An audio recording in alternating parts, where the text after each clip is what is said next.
We've got a really interesting story on this one. The FTX saga, have you heard about that one? So, it's a huge story. It's basically the biggest criminal theft in all of history have just occurred. Tens of billions has been stolen by a guy called Sam Bankman-Fried. Who is he? Well, he's a crypto entrepreneur, and it just so happens that he is the Biden's second largest donor. But before we get into that, I just want to show something. I want to talk about something that came out on our premium recently, which was the Origins of Humanity. So this is a series that Josh has been doing, and I happened to catch a little bit of this live while they were filming it, and it sounds absolutely fascinating. So it's about the emergence of the hominid species and the sort of branching out between the Neanderthals and the Devonians and all the rest of it. Absolutely fascinating. Like I say, I caught a little bit of it live when they were filming it, and I'm really looking forward to coming back and picking this one up on premium and seeing the whole thing when it's put together. So go on to premium, get that. Premium is only £5 a month. Don't be tight. That's about the cost of a pint. So get on premium, sign up, and there's a whole load of content. There's more than that, just that. There's my channel as well, which I'm going to be putting up more content on soon. So yeah, check it out. Right, back to FTX. So, Sam Bankman-Fried. He's a young guy, born in 1992. He's about 30 years old at the moment. And he was born into a family of Stanford professors. Both of his parents are Stanford professors, and both of them have been extremely active in Democrat politics their whole life. One of them has been running a super PAC, the other one has been involved in lawfare. So that's the sort of world that he grew up in. Now, Sam, he attended MIT. Turns out he was quite mathematically gifted. He ended up getting a double first in physics and mathematics, and he went on to become a trader. Now, he learned his skill set there.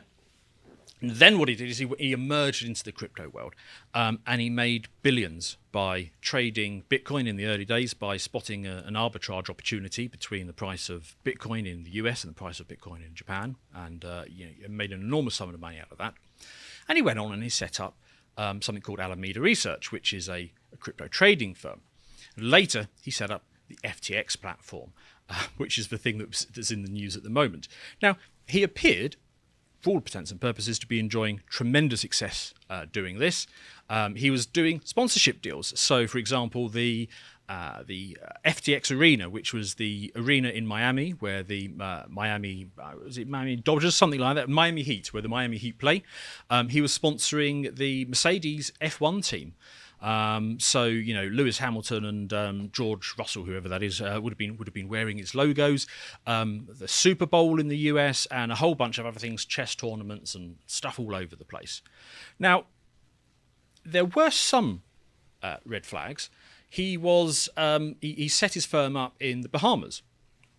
Now, actually, in the crypto world, that's not too bad. The reason is because the US and UK regulators have been very slow on this, and they haven't provided a framework for these guys to operate in.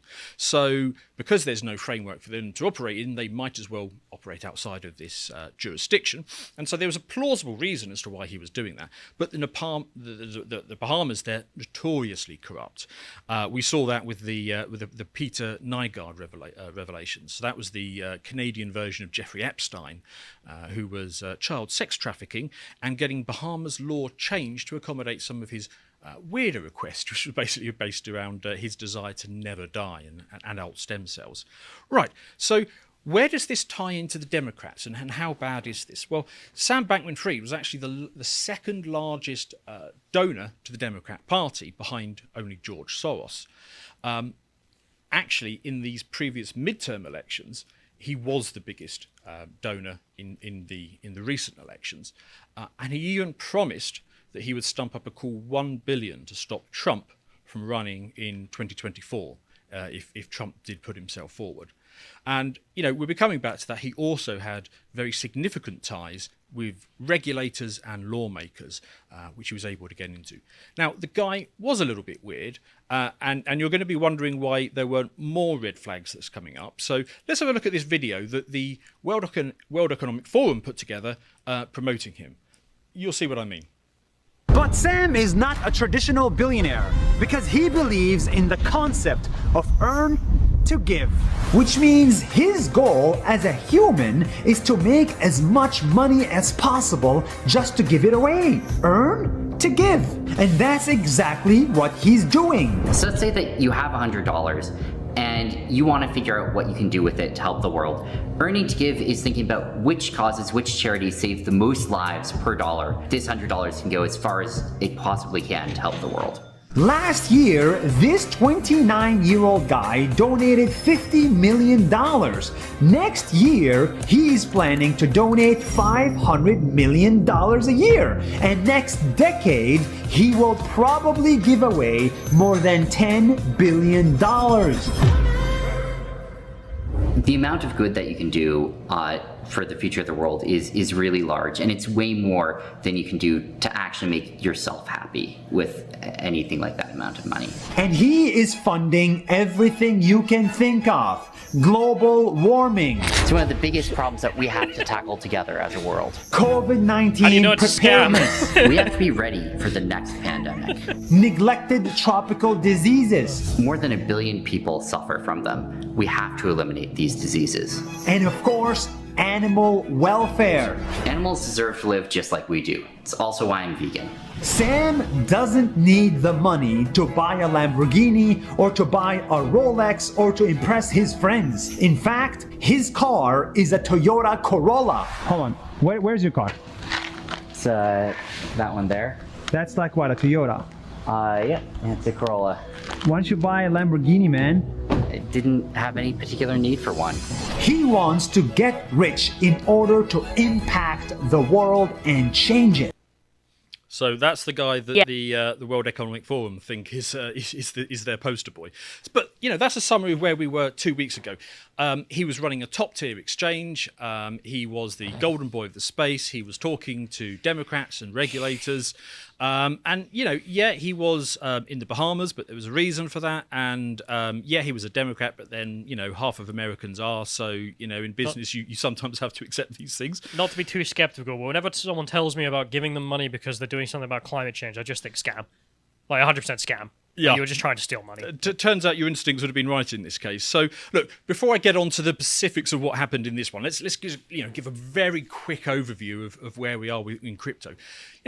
Crypto, Bitcoin, was actually invented in the first place to stop exactly this sort of thing that we're about to talk about, the thing that happened in 2008. And crypto used correctly, it can do that. If you own Bitcoin and you store it on your own wallet and you send it P2P, you take it out of the financial system. But what happened is that people started to make a lot of money in this, and people started to see it as a get-rich-quick scheme as opposed to an alternative form of money. And then what we had is we had loads of sort of copycat coins coming in. We had loads of centrally controlled projects such as this one. We had people leaving a whole bunch of their wealth tied up on the platforms rather than doing the little bit of extra work necessary to self-custody it. And the big one is that they started to leverage up. So, with leverage, what you can do is if you own an asset of something, you can invest as if you've got 10 of those and reap the rewards of it by using leverage. The flip side is that if the price of that asset falls by 10%, then you lose your asset. Likewise, you could invest one asset, you can leverage it up 100 times and get the benefit of that. But if it falls 1%, you get wiped out. So we had a lot of greed in this system. We had a lot of people come in and try and centralize it. Now, then things started to really change in 2020. So what happened is central banks started to print a vast amount of money. That pumped money into the stock market and into crypto, and people started using all of these sort of bad behaviors. They started leveraging up, they started investing in absolute nonsense. Right. And then the central bank started to pull it back because inflation got out of control. And that withdrawal of liquidity started to cause the people who were over leveraged to blow up. We had Terra Luna blow up, which was one of the big projects. We had 3 Hours Capital blow up, and we didn't know it at the time, but FTX blew up as well, and they've been hiding it for about the last 6 months. Now, throughout that period, it was looking like that Sam was the JP Morgan of the crypto space. So JP Morgan is a guy who 100 years ago, when the American financial system was just finding its feet, it went through a lot of these same tumultuous periods, and he stepped in and he bought up a lot of the smaller players, and that's what Sam was doing as well. So everybody thought that he was one of the sort of kingpins of this space, and he was also throwing vast amounts of money into the Dems and their midterm campaign. Then he picked a fight that he shouldn't have picked. Let's see if we can call up the picture with Sam and CZ. So here's CZ. CZ is basically the Chinese version of Sam. He owns the largest exchange in the world, an exchange called Binance.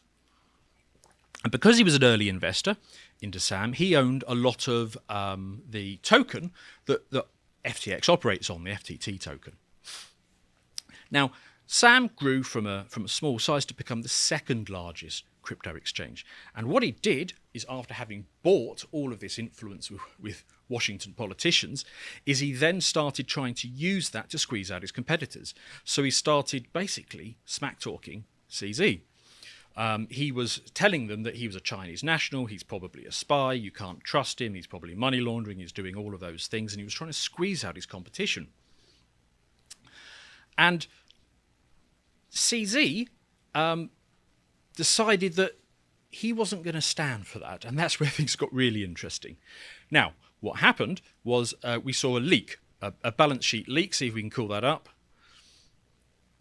So it started to emerge, rumours started to emerge that perhaps FTX was not as solvent as it should have been.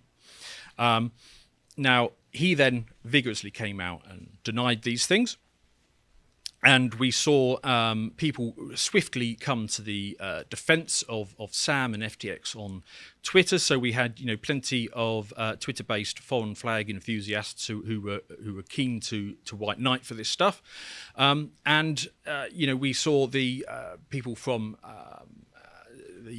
Alameda trying to defend their position. I think we got a video of the CEO of Alameda, who is also similarly uninspiring. Take a look at this. Yeah, absolutely could pull it off without my math degree. Use very little math.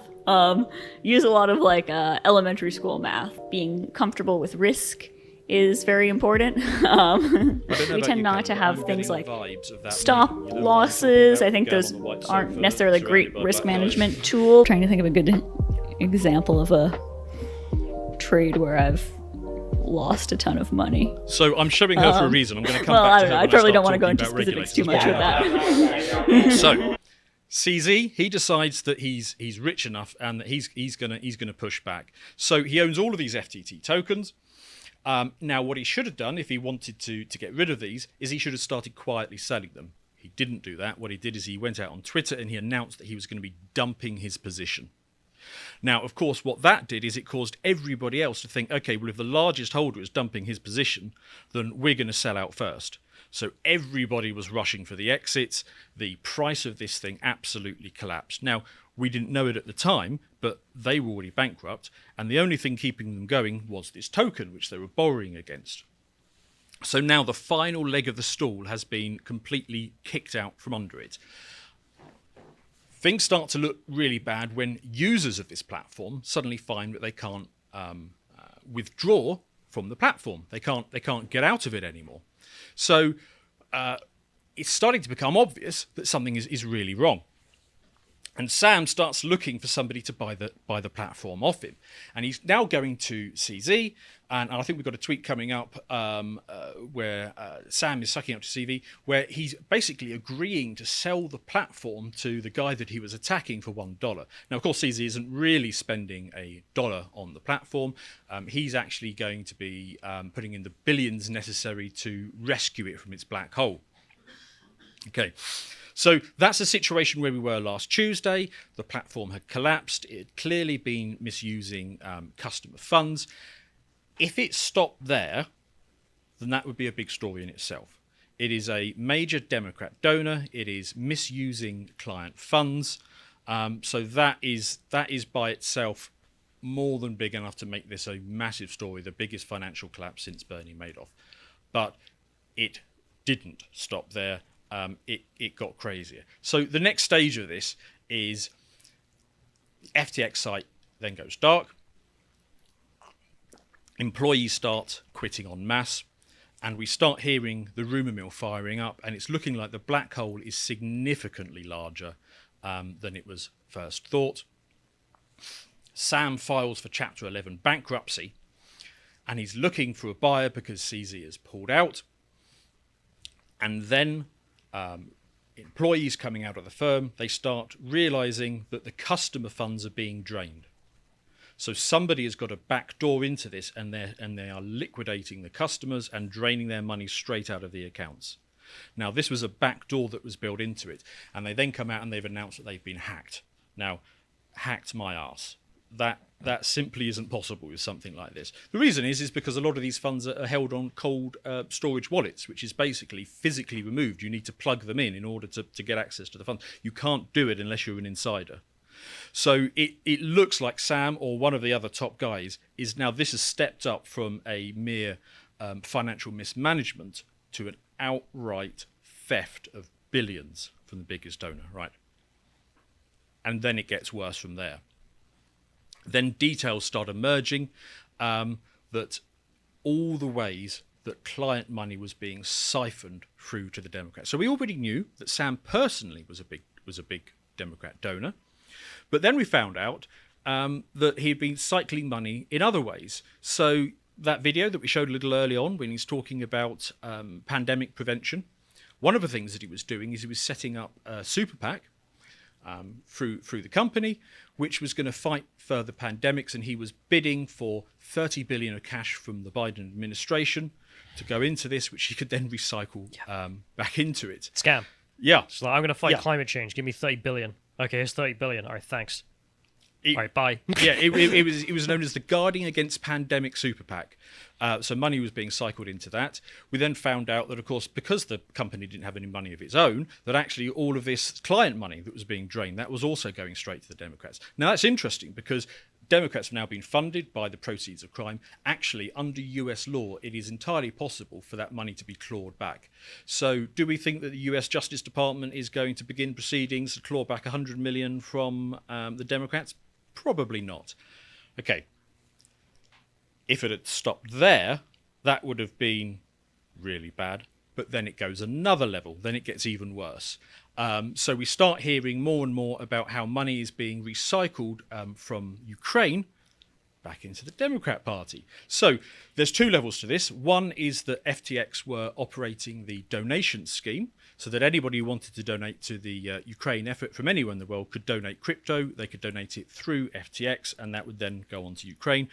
That money, given what we know now, that money was almost certainly being recycled in large part back to the Democrats, 200 million of that. Who called that? Who said that was going to happen?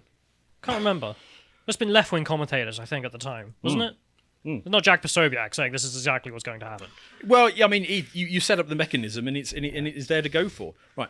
And the next thing is that it's very possible that the Ukrainian funds that were authorised by Congress are already going back. Again, I can't give you any hard evidence for that. These are rumours emerging at the time.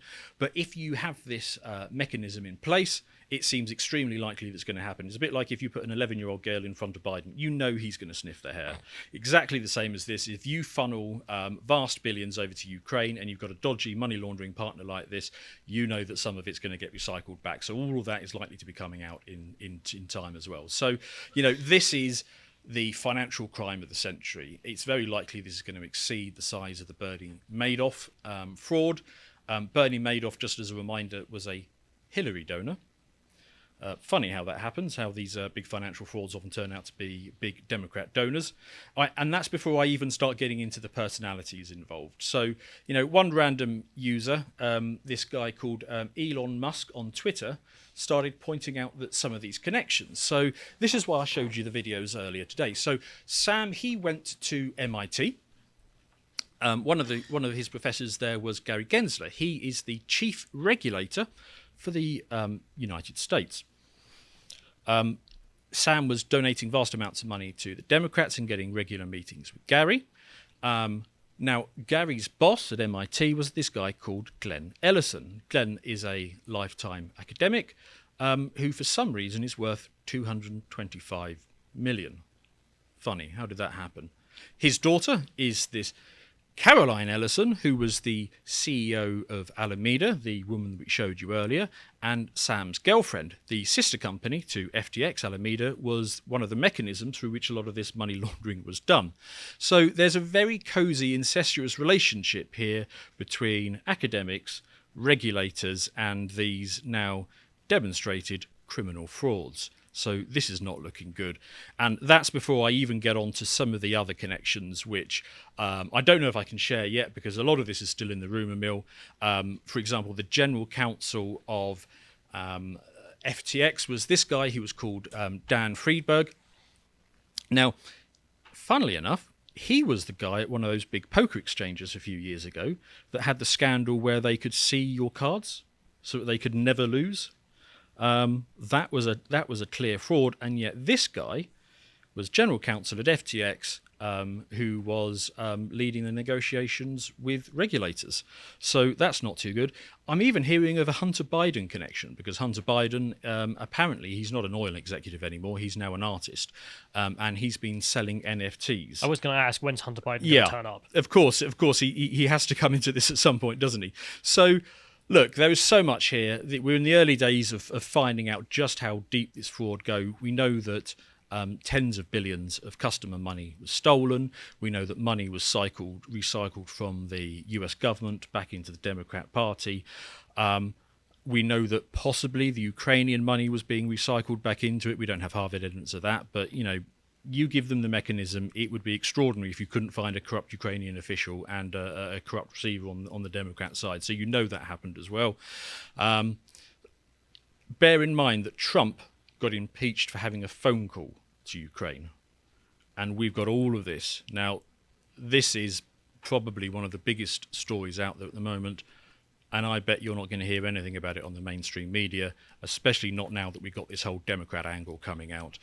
In fact, it might get so embarrassing for the Democrats before long, YouTube tell us that we can't even talk about it anymore.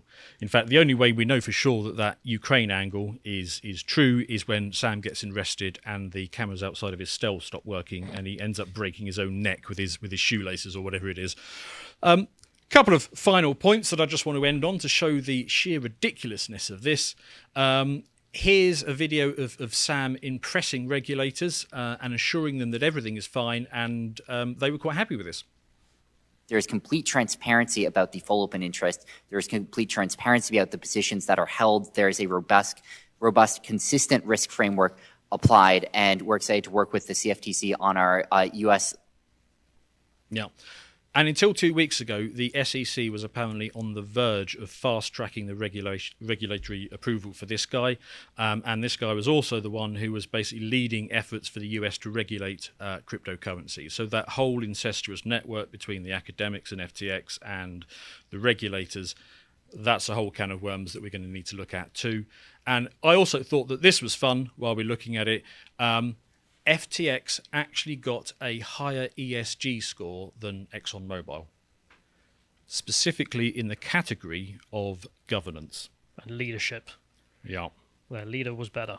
that is just a tremendous example of what a corrupt gatekeeping system the whole ESG thing is. Right, and final picture, just to really send the shivers down your spine.